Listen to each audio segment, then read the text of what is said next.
Ici, Senseus. Nous allons transmettre les dernières nouvelles de la guerre au Moyen-Orient. Nous sommes près de Jafareng, au nord de Téhéran, où l'armée israélienne a mené une vaste attaque aérienne. L'armée israélienne a déjà largué plus de 10 000 bombes sur plus de 2200 sites militaires iraniens. À Téhéran, un rassemblement pro-gouvernemental a eu lieu. Des personnes brandissèrent des photos d'Ali Khamenei. L'armée israélienne a aussi frappé des sites de défense, dont une usine de missiles à Tabriz. Les États-Unis et Israël mènent une opération dans le détroit d'Ormuz pour neutraliser la menace maritime iranienne. Est-ce pour empêcher l'Iran d'utiliser ce détroit comme moyen de chantage à l'avenir ? Un haut responsable israélien a aussi affirmé que la guerre visait à contrer les perturbations dans le détroit d'Ormuz et à éliminer toute nuisance future. L'Institut d'études de la guerre des États-Unis estime que si la capacité de bloquer le détroit d'Ormuz n'est pas éliminée pendant la guerre, l'Iran pourra s'en servir comme moyen de chantage plus puissant à l'avenir. Israël poursuit ses attaques sur les bases de missiles, aériennes, systèmes de défense et sites de production d'armes en Iran.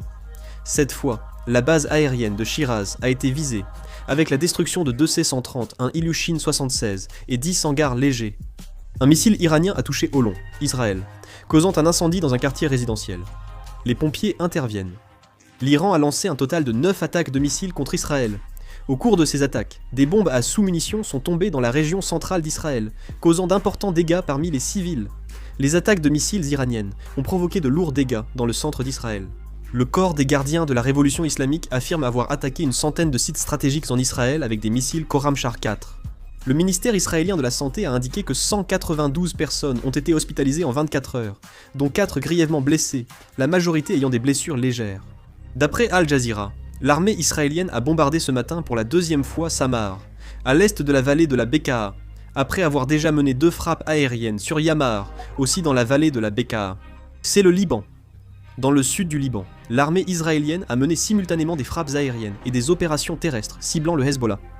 En particulier, la 36e division de l'armée israélienne mène des opérations terrestres intensives dans le sud du Liban, et il a été annoncé que le nombre de troupes israéliennes au Liban augmente.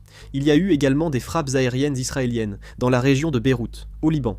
Une fumée noire a recouvert tout le village. Au cours de ces attaques, au moins 6 personnes ont été tuées et 24 blessées. À Beyrouth, au Liban, une frappe aérienne israélienne a complètement détruit un bâtiment, comme on peut le voir sur ces images. À Beyrouth, juste après la frappe israélienne, on voit le bâtiment s'effondrer à partir de sa base.